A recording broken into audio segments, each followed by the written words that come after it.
നമസ്കാരം. Bharat live on റെക്കോർഡിലേക്ക് സ്വാഗതം. ഇന്ന് നമ്മളോടൊപ്പം അതിഥിയായി എത്തിയിരിക്കുന്നത് പ്രത്യേകിച്ച് ഒരു മുഖവരെയും ആവശ്യമില്ലാത്ത കേരള രാഷ്ട്രീയ രംഗത്ത് തന്റേതായ വ്യക്തിമുദ്ര പതിപ്പിച്ച ശ്രീമതി പത്മജ വേണുഗോപാലാണ്. BJP പ്രവേശനത്തിന് ശേഷം ഇതാദ്യമായിട്ടാണ് പത്മജ വേണുഗോപാൽ ഒരു ഇന്റർവ്യൂ കൊടുക്കുന്നത്.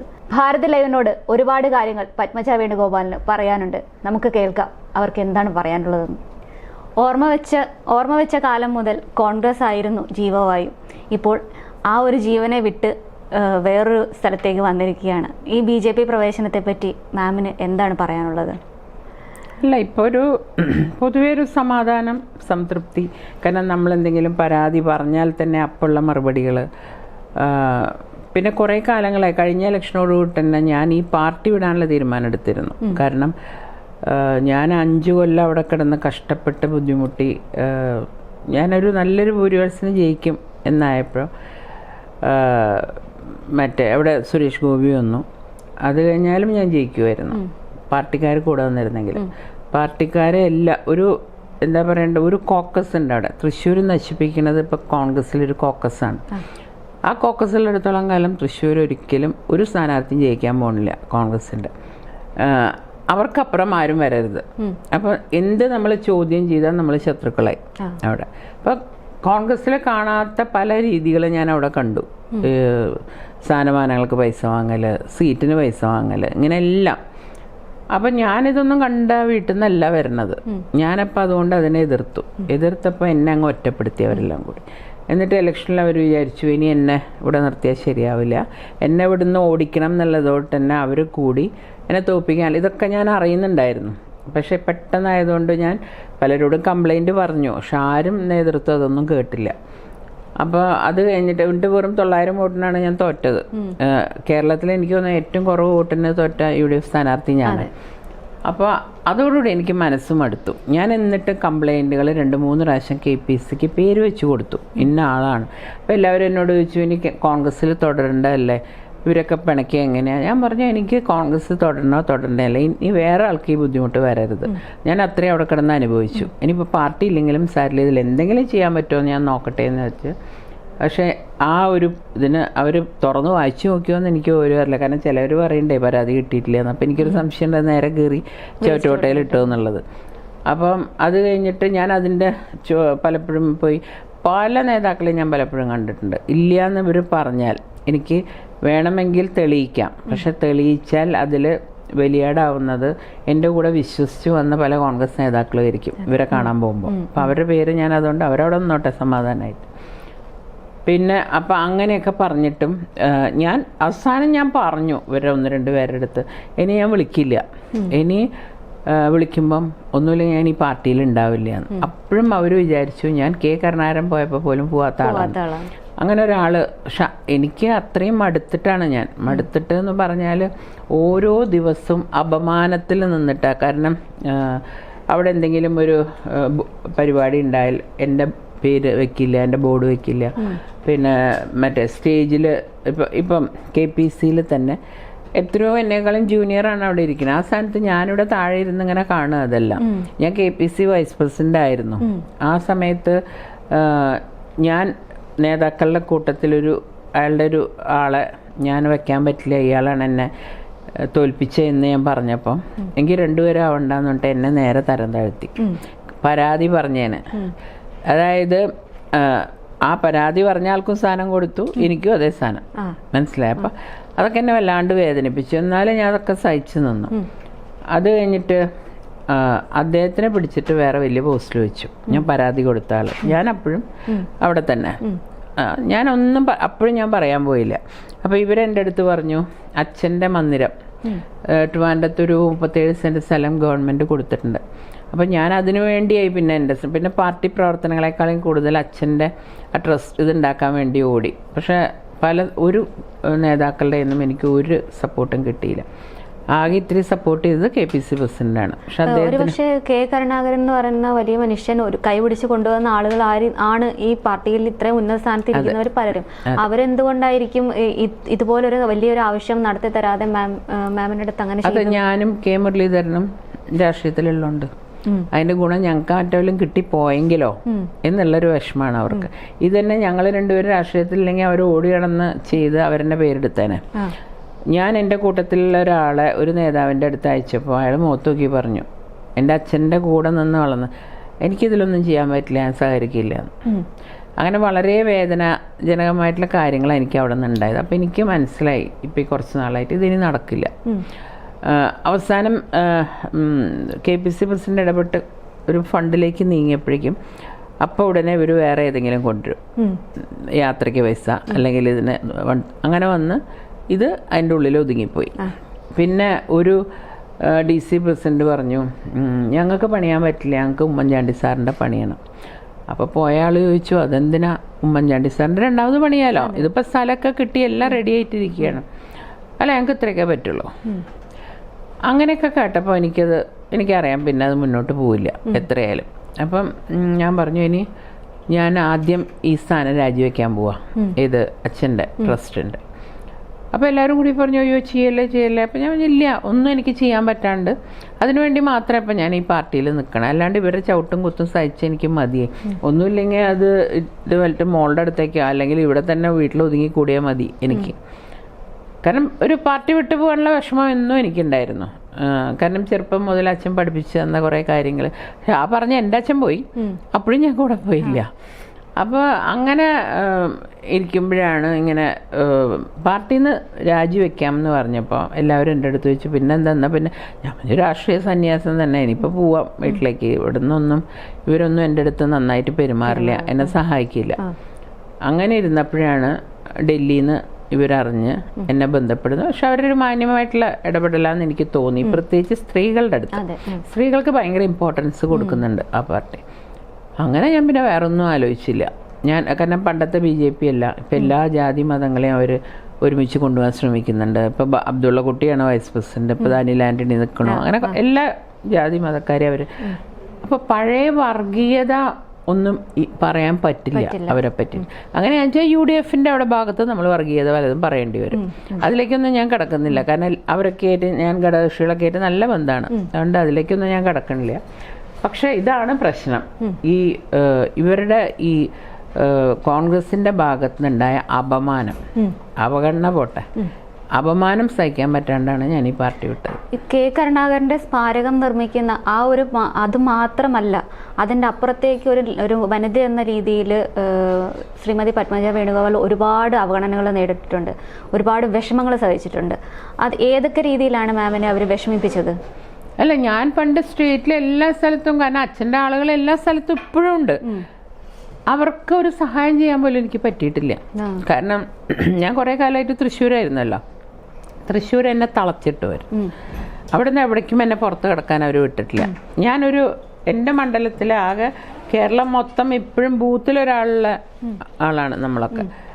അവരുടെ കാര്യം പറയുമ്പം തൃശ്ശൂരത്തെ കാര്യത്തിന് ഞാൻ പറഞ്ഞാൽ അതിന് കയറി ഉടക്കിടുമ്പോൾ എനിക്ക് വേറെ ആരും കാര്യം പറയാൻ പറ്റില്ല. അപ്പോൾ പറയും അത് വിട്ടുതരാം, ഇത് വിട്. നമ്മൾ ജീവിക്കുന്ന എൻ്റെ സ്വന്തം സ്ഥലം, എൻ്റെ സ്വന്തം കോൺസ്റ്റിറ്റ്യുവൻസി, അവിടെ എനിക്ക് ഒരാളെ വെക്കാൻ പറ്റില്ലെങ്കിൽ. അത് കഴിഞ്ഞ് അവസാനം സമയത്ത് എനിക്ക് ഏറ്റവും വല്ലാണ്ട് വേദനിപ്പിച്ചത് ഞാൻ ഈ പരാതി കൊടുത്ത ആള്. അപ്പോൾ ഞാൻ പറഞ്ഞു, അയാളൊരു ആ മണ്ഡലം പ്രസിഡന്റും ഇയാളുടെ കൂടെ വന്നിട്ട് എന്നെ ദ്രോഹിച്ചു. എൻ്റെ വണ്ടിയിൽ പോലും ഞാൻ കൈയും കാലും പിടിച്ചിട്ടാണ് മണ്ഡലം പ്രസിഡന്റ് കയറിയത്. അങ്ങനെ മാറ്റണം എന്ന് ഞാൻ പറഞ്ഞു. അവർ പേരെഴുതി കൊടുത്തപ്പോൾ ഞാൻ പറഞ്ഞു, നിങ്ങൾ രണ്ടാമതൊരാളെ വെച്ചോ, എനിക്ക് വിരോധമില്ല, എനിക്ക് എൻ്റെ ആളൊന്നും അങ്ങനെയൊന്നുമില്ല, എല്ലാവരുമായിട്ട് ഞാൻ ബന്ധം.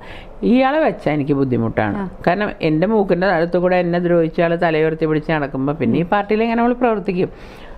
അപ്പോൾ വാശി ചില നേതാക്കന്മാർക്ക്, അയാളെ തന്നെ വെക്കുള്ളൂ. അങ്ങനെ അയാളെ തന്നെ വെച്ചു. എൻ്റെ മുമ്പിൽ ഒരു കൺവെൻഷൻ വിളിച്ചു. അതൊക്കെ ഞാൻ ഒന്നും മിണ്ടാൻ പോയില്ല. അന്ന് ഞാൻ രാജിക്കത്ത് എഴുതി വെച്ചിട്ടുണ്ട് എൻ്റെ കയ്യിൽ. പിന്നെ ഈ പറഞ്ഞ മാതിരി മനസ്സെവിടേക്കോ ഈ പറഞ്ഞ മാതിരി ഇങ്ങനെ, ഞാൻ ജനിച്ച് ഈ 2 ആഴ്ച മുമ്പ് വരെ കോൺഗ്രസ് ആയിരുന്നു. അച്ഛൻ പോയപ്പോഴും മുരളിയേട്ടൻ 2-3 അച്ഛൻ പോയപ്പോഴും ഒന്നും ഞാൻ അനങ്ങിയിട്ടില്ല. എനിക്ക് ചില ആദർശങ്ങളുള്ള ആളായിരുന്നു, പക്ഷെ ആദർശങ്ങൾക്കൊന്നും ഇപ്പോഴത്തെ കോൺഗ്രസ്സിൽ സ്ഥാനമില്ല. ഇപ്പോഴത്തെ കോൺഗ്രസ് ഭയങ്കരമായിട്ട് മാറി. ഇപ്പം അത് K. കരുണാകരനും AK ആന്റണി ഉണ്ടായിരുന്നപ്പോൾ ഒരുവിധം നന്നായിപ്പോയി. അതെങ്ങനെയൊക്കെയോ മാനേജ് ചെയ്യാൻ ഉമ്മൻചാണ്ടി സാറിനും രമേശ് ചെന്നിത്തലയ്ക്കും വരെ പറ്റി. അത് കഴിഞ്ഞിട്ടുള്ള കോൺഗ്രസ് വളരെ ഓരോ നേതാക്കന്മാരും ഓരോ ഗ്രൂപ്പാണ്. അവിടെ ഒരു ഗ്രൂപ്പ്, നമ്മള് ലോക്കലി എത്തുമ്പോൾ അവിടെ വേറെ ഗ്രൂപ്പ്. ഒരു ഗ്രൂപ്പല്ല, 5ഉം 10ഉം ഗ്രൂപ്പാ. അപ്പം നമ്മൾ ആരോട് സംസാരിക്കണം, ആരോട് മിണ്ടണം അതൊക്കെ തീരുമാനിക്കണം അവരാണ്. ഞാൻ പൊതുവെ അങ്ങനെയൊന്നും പറഞ്ഞ ഇതാക്കുന്ന ഒരാളുമല്ല. ഞാൻ എനിക്ക് എൻ്റെതായിട്ടുള്ള അഭിപ്രായങ്ങൾ ഉള്ള ആളാണ്. അങ്ങനെ പിന്നെ ഓരോന്ന് പറഞ്ഞ് ഞാനിപ്പോൾ ഒരാളുടെ കൂടെയാന്ന് പറഞ്ഞിട്ട് അവർ തന്നെ പറഞ്ഞുണ്ടാക്കും, ഇത് മറ്റവരുടെ കൂടെ തന്നെ ദ്രോഹിക്കും.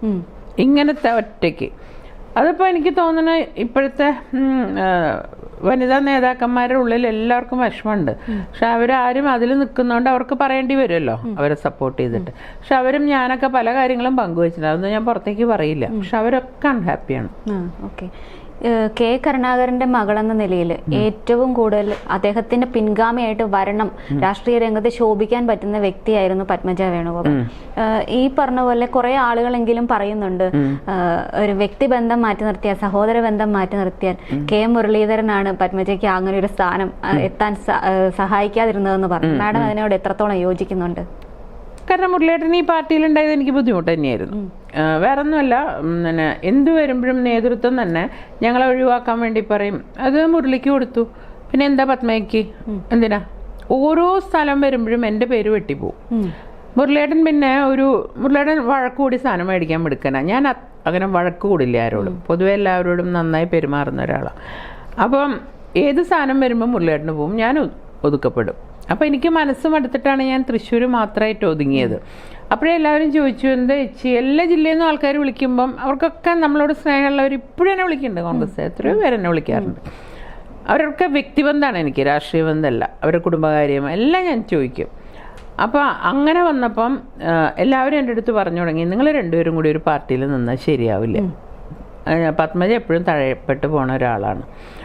അങ്ങനെ ഞാൻ പറഞ്ഞില്ലേ, പിന്നെ തൃശ്ശൂരൊക്കെ എനിക്ക് പറ്റിയത്, ഞാൻ MLA MP അല്ലെങ്കിലും എൻ്റെ കയ്യിൽ നിന്ന് പൈസ എടുത്ത് നാട്ടുകാരെ സഹായിക്കുന്ന സ്വഭാവം ഉണ്ട് എനിക്ക്. പാവപ്പെട്ട സ്ത്രീകൾ വീട് വയ്ക്കാൻ, മക്കളുടെ കല്യാണത്തിന്, അസുഖത്തിന്, ഇതൊന്നും ഞാൻ ഫേസ്ബുക്കിൽ ഇടില്ല. കാരണം അത് തെറ്റാണോ ശരിയാണോ എന്ന് കാലം വിലയിരുത്തണം. കാരണം ഇന്നത്തെ കാലത്ത് എല്ലാം സോഷ്യൽ മീഡിയയിൽ കൂടിയാണ് ആൾക്കാർ ചെയ്യണത്. അപ്പോൾ എൻ്റെ അമ്മ പണ്ട് പറയുമായിരുന്നു, അതായത് ഒരാളുടെ ദാരിദ്ര്യം നമ്മൾ ഇതാക്കരുത്, വിറ്റ് കാശാക്കരുത്. അപ്പം അപ്പം എന്നോട് പലരും കൊറോണ സമയത്തൊക്കെ ഞാൻ ഇഷ്ടംമാതിരി മൊബൈലും TV ഒക്കെ കൊടുത്ത ആളാണ്. പക്ഷെ ഒന്നുപോലും എൻ്റെ ഫേസ്ബുക്കിൽ കയറി നോക്കി കാണില്ല, ഞാൻ ചെയ്യില്ല. അതൊക്കെ എനിക്ക് ദോഷമാണ് ചെയ്തിട്ടുള്ളത്. പക്ഷെ എനിക്ക് എൻ്റെ മനസ്സിന് തൃപ്തിയുണ്ട്. ആരെന്ത് പറഞ്ഞാലും എൻ്റെ മനസ്സിന് അവരുടെ സന്തോഷം എൻ്റെ മനസ്സിലുണ്ട്. ഇപ്പോഴും ഞാൻ സഹായിക്കും. അപ്പം ഞാനത് കഴിഞ്ഞ് ഇലക്ഷനൊക്കെ മുമ്പായപ്പോഴേക്കും എൻ്റെ വീട്ടിൽ തൃശ്ശൂർ പൂരത്തിൻ്റെ ആളായിരിക്കും ഞാൻ ചെല്ലുമ്പോൾ. ഓരോ സഹായങ്ങൾ, ബുദ്ധിമുട്ട് എല്ലാം എന്നെ കൊണ്ട് പറ്റണം വരെ. ഞാൻ പറയും, നിങ്ങൾ ചിലപ്പോൾ 20,000 ചോദിച്ചാൽ എനിക്ക് 2,000 തരാൻ പറ്റുള്ളൂ, എന്നാൽ ആ 2,000 എനിക്ക് കൊടുക്കാനുള്ളൊരു മനസ്സുണ്ട്. അപ്പോൾ പിന്നെ അവിടെ ചില ആളുകൾക്ക് ഇത്തിരി ബുദ്ധിമുട്ടായി തുടങ്ങി. അവരുടെ അടുത്ത് ആരും പോവില്ല, എല്ലാവരും എൻ്റെ അടുത്തേക്ക് വരുന്നു. അപ്പം ഇങ്ങനെ ഒരാൾ ജയിച്ചാൽ ഇവിടെ അപകടമാണ് എന്നൊരു തോന്നൽ വന്ന് അവർ ഒരു ഗൂഢാലോചന നടന്നൊക്കെ എനിക്കറിയാം. അങ്ങനെയാണ് എന്നെ തോൽപ്പിച്ചത്. ഈ കോൺഗ്രസ് പാർട്ടിയിൽ പൊതുവെ എല്ലാവരും പറയുന്ന ഒരു പരാതിയാണ്, പാർട്ടിയിലുള്ളവർ തന്നെയാണ്, കോൺഗ്രസ് പാർട്ടിയിലുള്ളവർ തന്നെയാണ് ആ പാർട്ടിയിലുള്ള ആളുകളെ മുന്നോട്ട് വളരാൻ സഹായിക്കാത്തത്. അത് എത്രത്തോളം ശരിയാണ്? വളരെ ശരിയാണ്. അതായത് കെ കരുണാകരൻ്റെ കാലത്തൊക്കെ അദ്ദേഹം വളർത്തിക്കൊണ്ട നേതാക്കളാണ് ഇപ്പോഴത്തെ നേതാക്കൾ. അദ്ദേഹം അന്ന് വിചാരിക്കുകയാണ് ഞാൻ മാത്രം മതി ഈ പാർട്ടിയിൽ നിന്ന് വിചാരിച്ചിരുന്നെങ്കിൽ ഇനി കോൺഗ്രസേ ഉണ്ടാവില്ല. പക്ഷെ ഇപ്പോഴത്തെ നേതാക്കൾക്ക് ഞാൻ മാത്രം, ഞാൻ പറയില്ലേ, ഈ അഹം എന്ന ഭാവം ഒന്നുമല്ല, ഞാൻ എന്ന ഭാവം, അതാണ് ഇപ്പോഴത്തെ എല്ലാവർക്കും. അത് അഹംഭാവമായിട്ടും കൂട്ടാം, ഇങ്ങനെയും കൂട്ടാം. പിന്നെ പ്രവർത്തകരോട് ചില നേതാക്കൾ പെരുമാറുന്ന രീതിയൊക്കെ എന്തോ അവരൊരു ഞങ്ങളുടെ അടുത്തേക്ക് പോലും വരാൻ പാടില്ല, അങ്ങനത്തെ ഒക്കെ ഒരു ആറ്റിറ്റ്യൂഡ് ഉള്ളതാണ്. അപ്പം ഞാനൊന്നും അങ്ങനെയല്ല, അവരൊക്കെ പോയി കെട്ടിയൊക്കെ പിടിക്കും. കാരണം അവരും നമ്മുടെ മാതിരി ഒരു മനുഷ്യന്മാരാണ്. അവരുടെ സങ്കടം നമ്മൾ ആ കെട്ടിപ്പിടിക്കലിൽ തന്നെ അവരുടെ പകുതി സങ്കടങ്ങൾ മാറും. മനസ്സിലായി? നമുക്ക് വേറെ ഒന്നും ചെയ്യാൻ പറ്റിയില്ലെങ്കിൽ നമ്മളൊരു അവരൊന്ന് കെട്ടിപ്പിടിച്ച് നോക്ക്, അവർ ഭയങ്കര പെട്ടെന്ന് അവർ കരഞ്ഞു പോകും. അത് അപ്പം അങ്ങനെയൊക്കെ ചെയ്യുന്ന ഒരാളാണ്. അപ്പം എന്നെ ഇപ്പോഴത്തെ രാഷ്ട്രീയത്തിന് കൊള്ളില്ല. അതാണ് അവരുടെയൊക്കെ അവർക്ക് എല്ലാത്തിനും. ഞാൻ കഴിഞ്ഞ കോർപ്പറേഷൻ ഇലക്ഷനൊക്കെ ഈ പൈസ വാങ്ങണ കണ്ടിട്ടുണ്ട് സ്ഥാനാർത്ഥികളുടെ. അതിനൊക്കെ ഞാൻ ചോദ്യം ചെയ്തു. അതാണ് എന്നെ ഈ പാർട്ടിയിൽ നിന്ന് പുറത്തു പോകേണ്ടി വന്ന എനിക്ക് വിഷമമൊന്നുമില്ല, എനിക്ക് ഒരു വിഷമവുമില്ല. ഞാൻ പറഞ്ഞ ഈ പ്രസ്ഥാനം വിട്ട് വന്നപ്പോൾ അല്ലെങ്കിൽ പാർട്ടി സാധാരണ പ്രവർത്തകരെ അവർ ചിലർ വന്ന് കരഞ്ഞു എൻ്റെ അടുത്ത്, അങ്ങനെ അതൊക്കെ കാണുമ്പോൾ നമുക്ക് സങ്കടമാണ്. ഒറ്റ നേതാക്കളെയും വിട്ടു പോകുന്നത് എനിക്ക് ഒരു സങ്കടവുമില്ല.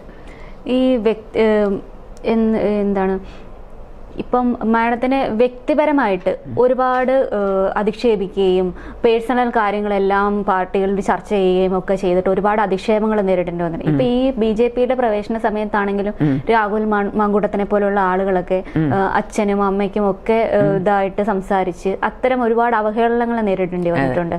അതിനെ എങ്ങനെയാ കാണുന്നത്? അതിനോട് എങ്ങനെയാ പ്രതികരിക്കുന്നത്? ഞാനൊന്നും പ്രതികരിക്കാനേ പോകാറില്ല. അതൊക്കെ ഇന്നലെ സോഷ്യൽ മീഡിയയിൽ കൂടെ കയറി വന്ന ഒരു ഇത്ര പോകുന്ന നേതാക്കൾ, അവർക്ക് ഇവരൊക്കെ മണിയടിച്ചാലേ ജീവിക്കാൻ പറ്റുള്ളൂ. വയറ്റുപഴപ്പാണ്, വേറെ ഒന്നുമല്ല. പക്ഷെ പറയുമ്പം കോൺഗ്രസിന് സംസ്കാരമുണ്ട്, അതയാൾ മറന്നു. പിന്നെ ഇപ്പോഴത്തെ ചെറുപ്പക്കാർക്ക് പറ്റുന്ന ഒരു കുഴപ്പം, അവർ കഴിഞ്ഞ കാലങ്ങൾ മറക്കുകയാണ്. കെ കരുണാകരൻ ആരായിരുന്നു? അദ്ദേഹം തലയിൽ ഖാദി തുണി വെച്ച് വീടുകൾ തോറും വിറ്റിട്ടാണ് പാർട്ടി ഉണ്ടാക്കിയത്. ആ ചരിത്രം ഒന്നും ഇവർക്കറിയില്ല. ഇവർക്കിപ്പോൾ TV യുടെ മുമ്പിൽ നിന്ന് AC ഇട്ട് ചുവട്ടിൻ്റെ അതിലുള്ളിൽ വെച്ച് സംസാരിക്കുമ്പം അവർ നേതാവായി. മറ്റേതൊക്കെ പ്രവൃത്തിയല്ലേ കൂടുതൽ. അത് കഴിഞ്ഞ് അങ്ങോർക്ക് മനസ്സിലായി ഇനിയിപ്പോൾ ഒരു അടിയെങ്കിലും കിട്ടിയില്ലെങ്കിൽ ആരും നേതാവായിട്ട് ഇതാക്കില്ല എന്ന്. അപ്പോൾ ഇവിടെ പോയി കുറച്ച് അടി ഉണ്ടാക്കി കുറച്ച് ദിവസം ജയിലിൽ കിടന്നു. അവിടെ VIP ആയിട്ടൊക്കെ താമസിച്ച് പുറത്ത് വന്നു. അപ്പോഴേക്കും ആൾ നേതാവായി. അപ്പം അങ്ങനെയുള്ളവരെന്നെ പറയരുത്. അല്ലാണ്ട് കഷ്ടപ്പെട്ട് ഇപ്പോഴും ഉണ്ട് എത്രയോ ഇവിടുത്തെ പ്രവർത്തകർക്ക് എന്നെ ചീത്ത പറയാം. കാരണം അവർക്ക് അതിനുള്ള അധികാരമുണ്ട്, ഇവർക്കൊന്നും അത് പറയാനുള്ള അധികാരമില്ല. പിന്നെ ചില നേതാക്കന്മാർ പാർട്ടി മാറി അങ്ങോട്ട് പോയി ഇങ്ങോട്ട് പോയി. പിന്നെ എന്താ പറയുക, ഈ രാഹുൽ മാങ്കൂട്ടം എന്ന് പറയുന്ന ആള് പണ്ട് മറ്റേ ഇന്ദിരാഗാന്ധിനെ ഭാരതയക്ഷി എന്ന് പറഞ്ഞ് വിളിച്ച ഗ്രൂപ്പിൽ നിന്ന് വരുന്നതാ. അതൊക്കെ ആൾക്കാർ മറന്നിട്ടുണ്ടാവും, ഞാനതൊന്നും മറന്നിട്ടില്ലേ. അപ്പം അയാൾ അന്നത്തെ നേതാക്കന്മാർക്ക് അതിൽ പശ്ചാത്താപം ഉണ്ടാവുമായിരിക്കും. ഇപ്പോൾ അവർ ഏജൊക്കെ ആകുമ്പോൾ അവർക്ക് വിഷമമുണ്ട്. ഇപ്പോഴത്തെ തലമുറ അത് ആ ഒരു സംസ്കാരം അവർക്കുണ്ട്. ആ ഇന്ദിരാഗാന്ധിനെ ഭാരതയക്ഷി എന്ന് വിളിച്ചതിന് അപ്പുറം ഉണ്ടാ എന്നെയൊക്കെ വിളിക്കണേന്. അത്രയേ ഉള്ളൂ. ഈ തൃശ്ശൂരിൽ തേരമേൽ രാമകൃഷ്ണനൊക്കെ ഒരു കാലത്ത് വലിയ കോട്ട കെട്ടിയിട്ടുണ്ടായിരുന്നു, ഒരു കോൺഗ്രസിൻ്റെ കോട്ട. ആ ഒരു കാലയളവിൽ തന്നെയാണ് മാം ആദ്യമായിട്ട് തിരഞ്ഞെടുപ്പിൽ മത്സരിക്കുന്നത്.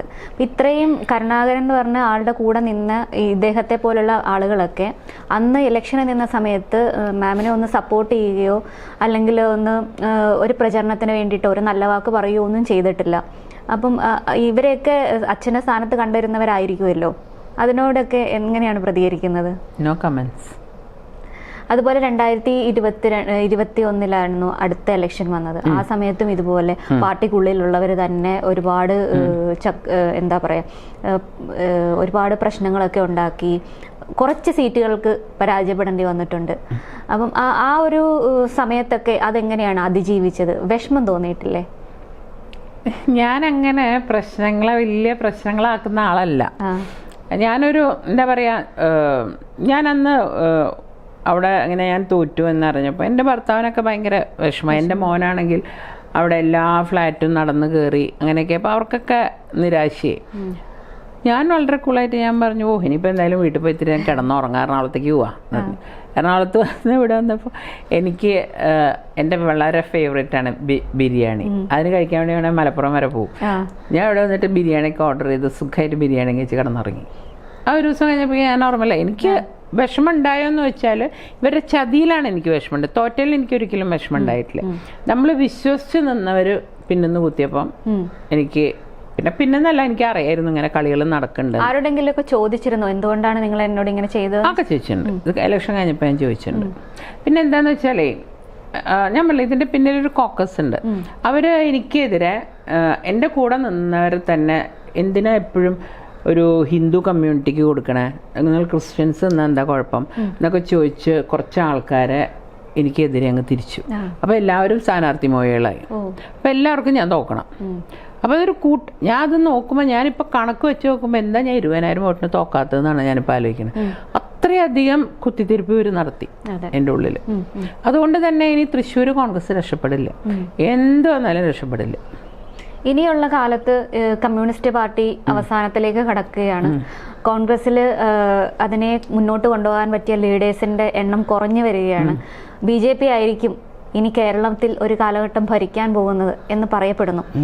അതിനോട് എങ്ങനെയാണ് പ്രതികരിക്കുന്നത്? തീർച്ചയായിട്ടും ഉണ്ടാവും. കാരണം പണ്ടത്തെ BJP അല്ല, അവരെല്ലാ ജാതി മതങ്ങളെയും അംഗീകരിക്കാൻ തയ്യാറായിട്ടുണ്ട് അവര്. ഇപ്പോൾ ഞാൻ പറഞ്ഞില്ലേ, നേരത്തെ പറഞ്ഞവർ എത്രയോ നേതാക്കള്, വലിയ നേതാക്കള്. ഇപ്പോൾ എനിക്ക് അതിശയം തോന്നിയത് അനിൽ ആന്റണി ശരിക്കും ഒരു രാഷ്ട്രീയക്കാരനായി മാറി എന്നുള്ള ഈ ഇലക്ഷനോട്. ഇതൊക്കെ ഞങ്ങളുടെ ബ്ലഡിലുള്ളതാണ്, കാരണം കുട്ടിക്കാലം തൊട്ട് കാണണല്ലേ. അപ്പൊ ഒന്നൊന്ന് നല്ലോണം ഒന്ന് ഇതാക്കി വിട്ടാൽ ആയിക്കോളും.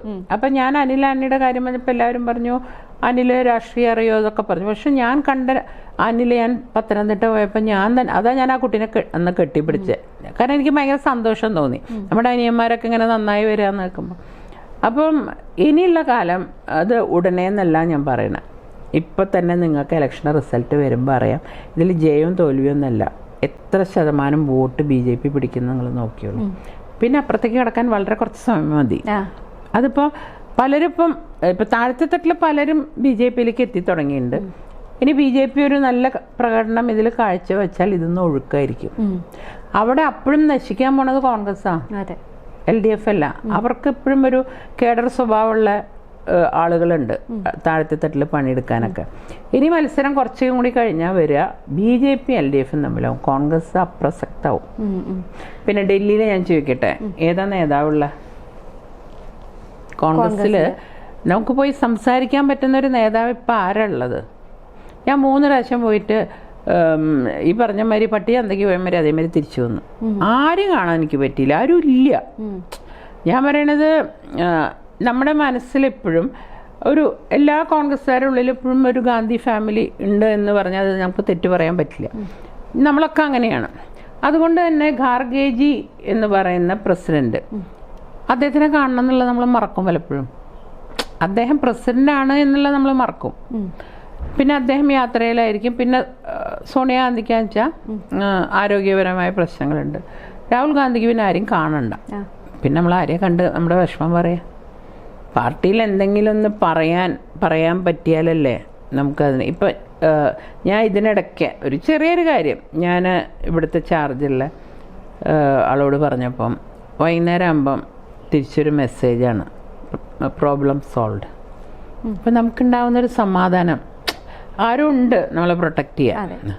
പ്രത്യേകിച്ച് സ്ത്രീകളൊക്കെ എന്തെങ്കിലും കംപ്ലൈൻറ്റ് പറഞ്ഞാൽ അവിടെ നിന്ന് നേരിട്ടാ വിളിക്കുക. സ്ത്രീകളെ പറ്റിയൊന്നും പറയാൻ പാടില്ല, സ്ത്രീകളെ ഇതാക്കാൻ പാടില്ല, പുച്ഛിക്കാൻ പാടില്ല, അതൊക്കെ വലിയ നിർബന്ധമായി പാർട്ടിയിൽ. അപ്പോൾ അങ്ങനെ എവിടെയും ഇന്ത്യ മഹാരാജ്യം ഭാരത മാതാന്ന് തന്നെയാണ്. അപ്പോൾ അമ്മയുടെ സ്ഥാനത്താണ് അവർ സ്ത്രീകളെ കാണുന്നത്. അപ്പോൾ അവർ നമുക്ക് ആ റെസ്പെക്റ്റ് തരുന്നുണ്ട്. നമുക്ക് സ്ഥാനവും മാനവും. കാരണം ഇപ്പോൾ സ്ഥാനത്തിൻ്റെ എല്ലാവരും പറഞ്ഞു പത്മയ്ക്ക് അത് കിട്ടും ഇത് കിട്ടും. ഞാൻ ഇതുവരെ ഒന്നും സംസാരിച്ചിട്ടില്ല. പക്ഷേ കാരണം എന്താണെന്ന് വെച്ചാൽ ഞാൻ ഇതിൻ്റെ ദോഷങ്ങളാണ് കൂടുതൽ കണ്ടിട്ടുള്ളത്. എൻ്റെ അച്ഛൻ ആഭ്യന്തരമന്ത്രി ആയപ്പോഴേക്കും രാജൻ കേസ് വന്നു, അത് കഴിഞ്ഞപ്പോൾ ഫ്രഞ്ച് കേസ്. ഇതൊക്കെ ഞങ്ങൾക്ക് സത്യം പറഞ്ഞാൽ ഈ സ്ഥാനങ്ങളോട് പേടിയായി തുടങ്ങി. കാരണം ഒരു 5 കൊല്ലം നന്നായി നിന്ന് 5 കൊല്ലം നേരെ താഴത്തേക്ക് പോകും. മനസ്സിലായി? എൻ്റെ കല്യാണത്തിൻ്റെ മാർച്ച് 25 ആയിരുന്നു എൻ്റെ കല്യാണം. അച്ഛൻ്റെ വിധി വരുന്നത് രാജൻ കേസിൽ മാർച്ച് 12. അപ്പോൾ എന്തായിരുന്നു, അച്ഛൻ ജയിലിൽ പോകുന്നുള്ളൊരു സ്ഥിതിയായിരുന്നു. എനിക്കൊരു സാരി പോലും എടുക്കാനുള്ള സന്തോഷം ഉണ്ടായിട്ടില്ല. എൻ്റെ അച്ഛൻ ഉണ്ടാവുമോ കല്യാണത്തിന്? ഞാൻ അച്ഛനെ വെറുതെ വിട്ടു എന്ന് അറിഞ്ഞിട്ടാണ് ഞാൻ പോയി സാരി എടുത്തത്. എനിക്ക് കല്യാണം വേണ്ട, അച്ഛനില്ലാണ്ട് ഒരു പെൺകുട്ടിയും ആഗ്രഹിക്കില്ല കല്യാണം. അപ്പം നമുക്കുണ്ടായിട്ടുള്ള മാനസിക പ്രശ്നങ്ങളൊക്കെ ഇതൊന്നും ഞാൻ എല്ലാവരും പറയാറില്ലേ, ഞാൻ ഇതിനെപ്പറ്റി എഴുതുമെന്ന് പറയാൻ കാരണം ഞങ്ങളെ പറ്റിയുള്ള വിഷമങ്ങളെങ്കിലും ജനങ്ങൾ അറിയണം. അവർ നോക്കുമ്പോൾ എന്താ, എന്തോ വലിയ കേക്കറിൻ്റെ മകളായിട്ട് എവിടെയോ ജീവിച്ചു. ഞങ്ങൾ സാധാരണക്കാരായിട്ട് ജീവിച്ചിട്ടില്ല. കാരണം അമ്മയായിരുന്നു അതിന് കാരണം. എൻ്റെ അമ്മ അന്നത്തെ കാലത്ത് നല്ലോണം പഠിച്ച സ്ത്രീയാണ്. അന്നൊന്നും പെണ്ണുങ്ങൾ പഠിക്കില്ല, പക്ഷെ അമ്മ നന്നായിട്ട് പഠിച്ച് അമ്മയ്ക്ക് PNTയിൽ ജോലി ഉണ്ടായിരുന്നു. പിന്നെ അച്ഛനെ കല്യാണം അയച്ച പിന്നെയാണ് അമ്മ വേണ്ടാന്ന്. അപ്പം അമ്മ എന്നും പറഞ്ഞിരുന്നൊരു കാര്യമുണ്ട്, ഒരിക്കലും അഹങ്കാരം പാടില്ല. അച്ഛൻ്റെ ഒരു ശ്വാസത്തിൻ്റെ മേലെയാണ് നിങ്ങളുടെയൊക്കെ അഹങ്കാരം. ആ ശ്വാസം നിന്നാൽ നമ്മളൊന്നും അല്ലാണ്ടാവും എന്നും പറഞ്ഞു നിന്ന് സാധനങ്ങൾ വരുമ്പം അതിൻ്റെ പിന്നാലെ നമുക്കൊരു പേടിയുണ്ട്, അയ്യോ അടുത്തെന്താ അടി വരാൻ പോണേ. അപ്പം അങ്ങനെ ജീവിച്ചുകൊണ്ട് സ്ഥാനമാനങ്ങൾ വേണം. എങ്ങനെ അറിയോ, ജനങ്ങളെ സഹായിക്കാൻ അത് വേണം. അല്ലാണ്ട് എത്ര കാലം നമ്മൾ നമ്മുടെ കയ്യിൽ നിന്ന് എടുത്തു കൊടുത്തു. ഇപ്പോഴും ഞാൻ അവിടെ ജയിച്ചാൽ ഒരു വീട് വാങ്ങിക്കൊടുക്കാമെന്ന് ഞാനൊരു സ്ത്രീയോട് പറഞ്ഞിരുന്നു. എനിക്കിതുവരെ ചെയ്യാൻ പറ്റിയിട്ടില്ല. അതാണ് എനിക്ക് എന്തെങ്കിലും നാളെ കിട്ടുക, അത് പാർട്ടിയൊന്നും ഞാൻ നോക്കില്ല. ഞാൻ പറഞ്ഞ വാക്ക്, ആ സ്ത്രീക്ക് ഒരു വീട് വാങ്ങിക്കൊടുക്കലാണ് എൻ്റെ അടുത്ത സ്വപ്നം. അങ്ങനെ അതാണ് ഞാൻ പറഞ്ഞത്. അപ്പം എനിക്കിപ്പോൾ ദൈവം സഹായിച്ചൊന്നും വേണം, നമ്മൾ ജീവിക്കണവരെ എത്രയ്ക്കല്ലേ ജീവിക്കാൻ പറ്റുള്ളൂ. പക്ഷെ ജനങ്ങൾക്ക് ചെയ്യണമെങ്കിൽ നമുക്ക് അധികാരം എന്തെങ്കിലും വിധത്തിലുള്ള ഒരു ഇതുണ്ടെങ്കിൽ മാത്രമേ നമുക്കത് ചെയ്യാൻ പറ്റുള്ളൂ. അതെൻ്റെ അനുഭവമാണ്. കെ കരുണാകരന്റെ മകൾ എന്നുള്ള നിലയിൽ ജനിച്ച കാലം തൊട്ട് ഒരു സെലിബ്രിറ്റി ഇമേജ് ആണ്. അപ്പൊ ആ ഒരു ഇമേജ് രാഷ്ട്രീയത്തിൽ സ്വന്തമായിട്ട് എന്തെങ്കിലും ചെയ്യാനുള്ള ഒരു ഇതിനെ ഇല്ലാതാക്കിയിട്ടുണ്ടോ ആ ഒരു പേര്? തീർച്ചയായിട്ടും എനിക്ക് തോന്നുന്നു ഇതിനേക്കാളും ഞാൻ ഒറ്റയ്ക്ക് വല്ല ചാരിറ്റി ഇതെന്തെങ്കിലും തുടങ്ങിയാൽ എനിക്ക് ഇതിനേക്കാളും നന്നായിട്ട് ചെയ്യാൻ പറ്റിയേനെ. കുറച്ചുകൂടി രാഷ്ട്രീയത്തിൽ വന്നത് തെറ്റെന്നല്ല ഞാൻ പറഞ്ഞത്, ഞാൻ നല്ല മനസ്സോടി വന്നതാണ്. പക്ഷെ അത് എനിക്ക് കോൺഗ്രസ്സിലിരുന്നൊന്നും ചെയ്യാൻ പറ്റിയിട്ടില്ല. ഇന്നിപ്പം പുതിയ സബ്ജക്റ്റുകളൊക്കെ പറയുകയാണെങ്കിൽ ഇപ്പം ജാതിയുടെ ആയാലും നിറത്തിന്റെ ആയാലും ഒക്കെ പേരില് കലാകാരന്മാർ അവഗണന നേരിടുന്നു. കഴിഞ്ഞ ദിവസം സത്യഭാമ എന്ന് പറഞ്ഞൊരു ആർട്ടിസ്റ്റ് അവരുടെ കാര്യങ്ങളൊക്കെ പറഞ്ഞിരുന്നു. അപ്പൊ രാഷ്ട്രീയ രംഗത്താണെങ്കിൽ ഇതുപോലെ വേറൊരു തരത്തിൽ സ്ത്രീകളുടെ കാര്യങ്ങളും അതുപോലുള്ള പ്രശ്നങ്ങളും ഒക്കെ നടക്കുന്നു. ഇത്തരത്തിലുള്ള ഡിസ്ക്രിമിനേഷനെയൊക്കെ ഏത് രീതിയിൽ കാണുന്നു? ആര് പറഞ്ഞാലും ശരിയല്ല. കാരണം ഞാൻ നിറം കൂടിയതിൻ്റെ പേരിൽ ചീത്ത കിട്ടും, അങ്ങോട്ട് പോകാൻ നിറമില്ലാത്തതിൻ്റെ പേരിൽ ചീത്ത കിട്ടും, അത്രയേ ഉള്ളൂ. ജനങ്ങൾക്ക് എന്തെങ്കിലും എന്താ പറയേണ്ടത്, ഒരാളെ പറഞ്ഞുകൊണ്ടിരിക്കേണ്ട ഒരു സുഖമാണോ എന്ന് എനിക്ക് മനസ്സിലാവണില്ല. പക്ഷെ ഒരിക്കലും നമുക്ക് കറുപ്പൊരു കുറവാണെന്ന് ആരാ പറഞ്ഞേ? ഞാൻ കറുത്ത എത്രയോ നല്ല ഭംഗിയുള്ള ആൾക്കാരെ കണ്ടിട്ടുണ്ട്, നല്ല സുന്ദരികളെ കണ്ടിട്ടുണ്ട്. ഞാൻ ആ ഭംഗി ചിലപ്പോൾ വെളുത്ത സ്ത്രീകൾക്ക് ഉണ്ടാവില്ല, കാരണം അവരുടെ ഫീച്ചേഴ്സൊന്നും അത്ര നന്നാവില്ല. എന്നാൽ കറുത്ത സുന്ദരികൾക്ക് നല്ല കണ്ണും മൂക്കൊക്കെ ഞാൻ പലരും നോക്കി നിന്നിട്ടുണ്ട് ഇത്. അപ്പം ഈ കറുപ്പിന് ഇപ്പം അവർ രണ്ടുപേരും കൂടി ഡാൻസ് ചെയ്യുമ്പോൾ എനിക്കിതൊന്നും പറയാൻ പേടിയില്ല കേട്ടോ. അവർ ഡാൻസ് ചെയ്യുന്നേക്കാൾ എന്ത് ഭംഗിയായിട്ടാണ്. ഇതിലെനിക്ക് രാഷ്ട്രീയമൊന്നുമില്ല. ഞാൻ പിന്നെ കലാഭവൻ മണി LDF എന്ന് അറിഞ്ഞിട്ട് തന്നെയാണ് ഞാൻ കലാഭവൻ മണിയായിട്ട് അടുത്തത്. എന്നെ വലിയ ഇഷ്ടമായിരുന്നു കലാഭവൻ മണിക്ക്. എനിക്ക് തോന്നുന്നു ആദ്യമായിട്ട് കലാഭവൻ മണി ഒരു കോൺഗ്രസ്സുകാർക്ക് വേണ്ടി ഇറങ്ങാൻ ഞാൻ ചലക്കുടി വയ്ക്കുമ്പോഴാണ്. അപ്പം ഞാൻ വ്യക്തിബന്ധങ്ങൾ കൂടുതൽ സൂക്ഷിക്കുന്ന ഒരാളാണ്. പാർട്ടി ഒന്നും അതിൽ പ്രശ്നം. ആ ആൾക്ക് എത്ര മനസ്സ് നനച്ചിട്ടുണ്ടാവും ആ നിറത്തിൻ്റെ കാര്യം പറഞ്ഞപ്പോൾ. പെറ്റമ്മ സഹിക്കില്ല. പെറ്റമ്മയ്ക്ക് സ്വന്തം മക്കൾ കറുത്തിരുന്നാലും വെളുത്തിരുന്നാലും വിരൂപനായാലും അമ്മയ്ക്ക് മോൻ തന്നെയാണ്. എല്ലാവരും അവരുടെ മാതിരി വെളുക്കണമെന്നോ ഇങ്ങനെ എല്ലാവർക്കും പറ്റില്ല. അതിപ്പോൾ നമ്മുടെ അച്ഛനും അമ്മയും ഇത്തിരി നിറമുണ്ടെങ്കിൽ നമ്മൾ നിറമുണ്ടാവും. നമ്മുടെ അച്ഛനും അമ്മയ്ക്കും കറുപ്പാണെങ്കിൽ നമ്മൾ എന്ന് വെച്ചിട്ട് ഒരാളുടെ കഴിവുകൾ കുറയ്ക്കാൻ പറ്റുമോ? നമുക്ക് ആ ഒരു ഡാൻസ് തന്നെ രണ്ട് രീതിയിൽ എടുക്കുമ്പോൾ കാണാം. അദ്ദേഹം എന്ത് ഭംഗിയായിട്ടാണ് ഡാൻസ് ചെയ്യണം. ആ മെയ് വഴക്കും മറ്റേ തമാശ കണ്ടുപോയില്ല, എന്താ മറ്റേ മോഹിനിയാട്ടം മോഹിനി കളിക്കണമെങ്കിൽ ഭരതനാട്യം ഭരതം കളിക്കണ്ടേ, നാടോടി നൃത്തം നാടോടികൾ ചെയ്യണ്ടേ. അതാണ് സത്യം.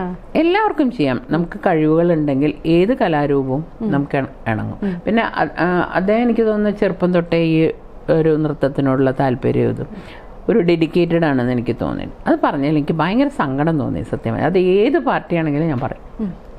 അതുപോലെ തൃശ്ശൂരിൽ സുരേഷ് ഗോപി ജയിക്കുമെന്നും അദ്ദേഹത്തിന് എത്ര ശതമാനം വോട്ട് കിട്ടുമെന്നൊക്കെയാണ് പ്രതീക്ഷിക്കുന്നത്? അങ്ങനെയൊന്നും നമുക്ക് പറയാൻ പറ്റില്ല. ഒരു സുരേഷ് ഗോപി ജയിക്കും തന്നെ എനിക്ക് തോന്നിയത്. കാരണം അദ്ദേഹം വിചാരിക്കാത്ത സ്ഥലത്ത് നിന്ന് അദ്ദേഹത്തിന് വോട്ട് വരും. അവിടെ ജാതി മതമൊന്നുമില്ല. കാരണം ഞാൻ ഇലക്ഷൻ വന്നപ്പം ഒരു ക്രിസ്ത്യൻ ഏരിയ, അവിടെ എപ്പോഴും കോൺഗ്രസ്സിന് മാത്രം കിട്ടുന്ന ഒരു സ്ഥലമാണ്. അവിടെ വരെ സുരേഷ് ഗോപി എൻ്റെ ഒപ്പത്തിനൊപ്പെത്തി. എന്താ കാരണം? അവിടുത്തെ ആളുകൾക്ക് സുരേഷ് ഗോപി സിനിമാക്കാരോട് നമുക്ക് എന്തൊക്കെ പറഞ്ഞാലും ചെറിയൊരു അട്രാക്ഷൻ എല്ലാവർക്കും ഉണ്ടാവും. അപ്പം നമ്മളായാലും വലിയ കമ്മയിലും അയാളെ നോക്കില്ല എന്നയാൾ ആദ്യം നമ്മുടെ കണ്ണാൻ കട്ടാ പോവുക. അപ്പോൾ സെലിബ്രിറ്റികളോട് അവർക്ക് ഭയങ്കര താല്പര്യം. പ്രത്യേകിച്ച് സുരേഷ് ഗോപിനെ പറ്റി വന്നിട്ടുള്ളത് അദ്ദേഹം ആൾക്കാരെ സഹായിക്കുന്ന ആളാണ്. പിന്നെ പറയുമ്പോൾ എന്തെങ്കിലും ദേഷ്യം കൊണ്ട് പറയും എന്നല്ലാണ്ട് ഈ ശുദ്ധന്മാരാണ് ഇങ്ങനത്തെ പണി ഇതാക്കുക. അല്ലാണ്ട് അദ്ദേഹം നല്ല മനുഷ്യനാണെന്ന് അവിടെ എല്ലാവർക്കും അറിയാം. അതുകൊണ്ട് എനിക്ക് തോന്നുന്നു ജാതി മതം നോക്കാണ്ട് കുറേ പേര് അദ്ദേഹത്തിന് വോട്ട് ചെയ്യും. അതിവരാരും കാണുന്നില്ല. എനിക്ക് അവിടെ എൻ്റെ കോൺസ്റ്റിറ്റ്യുവൻസി നല്ല വ്യക്തിബന്ധങ്ങളുള്ള ആളാണ് ഞാൻ. അതിൽ ക്രിസ്ത്യൻ കമ്മ്യൂണിറ്റിയിൽ തന്നെ പലരും എന്നോട് പറഞ്ഞിട്ടുണ്ട്. അത് കൂടുതൽ എനിക്ക് തോന്നുന്നത് ഒരു താഴത്തെ തട്ടിലുള്ള കുറച്ച് ആൾക്കാർക്ക് ഇപ്പോഴും കോൺഗ്രസ്, അതായത് അവരുടെ അച്ഛനും അമ്മയും കോൺഗ്രസ് ആയിരുന്നു, അവർ കണ്ടു വളർന്നു. അങ്ങനെ കോൺഗ്രസിനോട് കുത്തുക എന്നല്ലാണ്ട് വ്യക്തികളോടല്ല അവർക്ക്. മറ്റവർക്ക് കുറച്ചും കൂടി ഇതിലുള്ള ആൾക്ക് ഈ രാജ്യം നന്നാവണം, സുരേഷ് ഗോപി ജയിച്ചാൽ മന്ത്രിയാവും, അപ്പോൾ എന്തെങ്കിലും നമുക്ക് കിട്ടണം. ഇപ്പം ഇവർ രണ്ട് ഭാഗക്കാരും മാറി മാറി പരീക്ഷിച്ചല്ലോ. എന്നിട്ട് എന്തുണ്ടായി? ഞാൻ കുട്ടിക്കാലത്ത് ജനിക്കുമ്പോഴുള്ള തൃശ്ശൂർ തന്നെ എപ്പോഴും. ഒരു വ്യത്യാസം തൃശ്ശൂർ വന്നിട്ടില്ല. അപ്പോൾ എന്തെങ്കിലും ഡെവലപ്മെൻറ്റ്സ് എന്നാൽ ഏറ്റവും അധികം ബിസിനസ്സുകാർ വന്നിട്ടുള്ള തൃശ്ശൂരിൽ നിന്നാണ്. നമുക്കറിയാം കല്യാൺ സ്വാമി, ജോയ ലൂക്കാസ് എല്ലാവരും അവിടെ നിന്നാണ് വന്നിട്ടില്ല, യൂസഫ് അലി തൊട്ട് എല്ലാവരും. ആ തൃശ്ശൂർ ഡെവലപ്പ് ചെയ്യണമെങ്കിൽ ഇനിയൊരു ഇവരൊന്ന് പരീക്ഷിച്ച് നോക്കട്ടെ. നമ്മൾ ആർക്കായാലും ഞാൻ എല്ലാവരോടും പറയുന്നൊരു കാര്യമുണ്ട്, നിങ്ങൾ എനിക്കൊരു അവസരം തരൂ. എനിക്ക് അവസരം തരാണ്ട് എന്നെ കുറ്റം പറയരുത്. ഒരു 5 കൊല്ലം എനിക്ക് അറിയാം എനിക്ക് എന്ത് ചെയ്യണം എന്നുള്ള. കാരണം ഞാൻ അച്ഛൻ്റെ കൂടെ വന്നിട്ടുണ്ട്, കണ്ടിട്ട് പഠിച്ചിട്ടുള്ളതാണ്, അല്ലാണ്ട് എൻ്റെ എക്സ്പീരിയൻസ് അല്ല. ഒരു കാര്യം നമ്മൾ നടത്തണം എന്ന് വിചാരിച്ചാൽ നമുക്ക് മനസ്സുറപ്പ് മാത്രം മതി. പിന്നെ ഒരു കാര്യം കൂടി ഉണ്ട്, അതിൽ കറപ്ഷൻ പാടില്ല. കറപ്ഷൻ ഉണ്ടെങ്കിൽ നമ്മൾ ചെയ്ത എപ്പോഴെങ്കിലും പിടിക്കപ്പെടും. അല്ലാണ്ട് കറപ്ഷൻ ചാർജൊക്കെ കേട്ടോട്ടെ.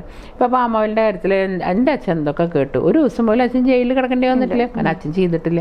അതെനിക്ക് വ്യക്തമായിട്ട് അറിയുന്ന ആളാണ്. അപ്പോൾ എൻ്റെ ഒരു പോളിസി അതാണ്. പക്ഷേ ഈ ഒരേ പാർട്ടിക്ക് ഇപ്പം കോൺഗ്രസ്സിന് ചെയ്തു, എന്ത് ഗുണം? കേരളത്തിൽ അധികാരമില്ല എന്തെങ്കിലും ചെയ്യണമെങ്കിൽ, കേന്ദ്രത്തിൽ അധികാരമില്ല. പിന്നെ LDFന് ചെയ്താൽ ഇവിടെ മാത്രമല്ലോണ്ട് കേന്ദ്രത്തിൻ്റെ സഹായം ഇല്ലാണ്ട് എങ്ങനെ ചെയ്യാൻ പറ്റും? അപ്പോൾ ഒരു BJP ഒരാൾ ഇവിടുന്ന് ജയിച്ചു പോയാൽ അയാൾക്ക് പലതും ചെയ്യാൻ പറ്റുള്ളൂ. അപ്പം നമ്മൾ ഇനി നോക്കേണ്ടത്, കാലഘട്ടമൊക്കെ മാറി, പാർട്ടി ഇതൊന്നുമല്ല നോക്കേണ്ടത്.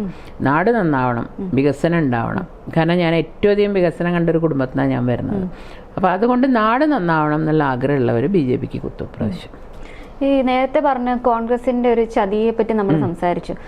അപ്പം ശരിക്കും പറഞ്ഞ ഇപ്പം മാഡത്തിന്റെ സഹോദരൻ K മുരളീധരനും അങ്ങനെ ഒരു ചതിയിൽ പെട്ടിരിക്കുകയാണെന്ന് തോന്നുന്നില്ലേ? എന്താ വിഷയം ആദ്യം പറഞ്ഞല്ലോ, ചേട്ടന് ശരിക്കും കുഴിയിൽ കൊണ്ട് ചടിച്ചതാ. അദ്ദേഹം വടകര വന്നിരുന്നെങ്കിൽ ചിലപ്പോൾ ജയിച്ച് കയറി പോകുന്നതിന്. ഈ തൃശ്ശൂര് അദ്ദേഹത്തിനും നിൽക്കാൻ താല്പര്യമില്ലായിരുന്നു എന്നുള്ളത് തന്നെയാണ് ഞാൻ മനസ്സിലാക്കിയിട്ടുള്ളത്. അപ്പോൾ എന്തുകൊണ്ട് അതിൽ പോയി വീണു എന്നുള്ളത് എനിക്ക് മനസ്സിലാവണില്ല. അപ്പം ഞാനൊക്കെ അങ്ങനെ ഒരു കുഴിയിൽ വീണ അത് കഴിഞ്ഞാൽ ഞാൻ പങ്ങമ്മിരിക്കുകയൊന്നും പറയില്ല. പക്ഷേ ഇത് കഴിഞ്ഞാൽ എന്തെങ്കിലും പറ്റിയ പിന്നെ ചേട്ടൻ്റെ വായിലിരിക്കണത് ഇവരൊക്കെ കേൾക്കേണ്ടി വരും. ചേട്ടൻ്റെ സ്വഭാവം അറിയാലോ, ഇത് കണ്ടപ്പം. ഇപ്പം BJPയിലേക്ക് വന്നു, പുതിയ പ്രതീക്ഷകൾ എന്തൊക്കെയാണ്? എന്തൊക്കെ കാര്യങ്ങൾ ചെയ്യാൻ പറ്റും? ഒരു സ്ത്രീ എന്ന നിലയിൽ ഇപ്പം അനുഭവിക്കുന്ന ഒരു സ്വാതന്ത്ര്യം എങ്ങനെയാണ്? സ്വാതന്ത്ര്യം നല്ലോണം സ്വാതന്ത്ര്യമുണ്ട്. പിന്നെ നമുക്കെല്ലാം ചിട്ടയായിട്ടുള്ള പ്രവർത്തനങ്ങൾ. അപ്പം ഞാൻ അവരുടെ ഓഫീസിൽ പോയപ്പോൾ കണ്ടത്, ഒരു സ്റ്റേറ്റിന് ഒരു ഏരിയയാണ്, അവിടെ ഓരോ പ്രശ്നങ്ങൾക്കും അപ്പം മറുപടി പോവും. അല്ലെങ്കിൽ എല്ലാം അപ്പം ഞാൻ ACCയിൽ ഇതുവരെ നടന്നിട്ട് ആകെ ഒരു ബഹളം എന്നല്ല. അല്ലെങ്കിൽ ഞാൻ ചോദിക്കട്ടെ, ഇത്രയും കാലം ഭരിച്ചൊരു പാർട്ടിക്ക് ഇന്നും ഒരു സ്വന്തം ഓഫീസ് ഉണ്ടാക്കാൻ പറ്റാത്തോണ്ടാ? ഇപ്പോഴും വാടകയ്ക്കാണ്. ആരെങ്കിലും ഇറങ്ങിപ്പോകാൻ പറഞ്ഞാൽ ഇറങ്ങിപ്പോണം. ആ സ്ഥാനത്ത് ഇവരെല്ലാവരും നല്ല ഓഫീസൊക്കെ ഉണ്ടാക്കി, ഒരു ഇതൊക്കെ ഉണ്ടാക്കി നമുക്ക് എപ്പോൾ വേണമെങ്കിലും അവിടെ ചെല്ലാം, കാര്യങ്ങൾ സംസാരിക്കാം. പക്ഷെ എല്ലാത്തിനും ഒരു അടുക്കും ചിട്ടയുണ്ട്. അപ്പം ജോലി ചെയ്യാൻ സുഖമാണ്. നമുക്കുള്ള ജോലി അവർ പറഞ്ഞു തരും, ഇന്ന സ്ഥലത്ത് പോയി ഇന്ന ചെയ്തോളാം. അതാണ് നമ്മുടെ ജോലി.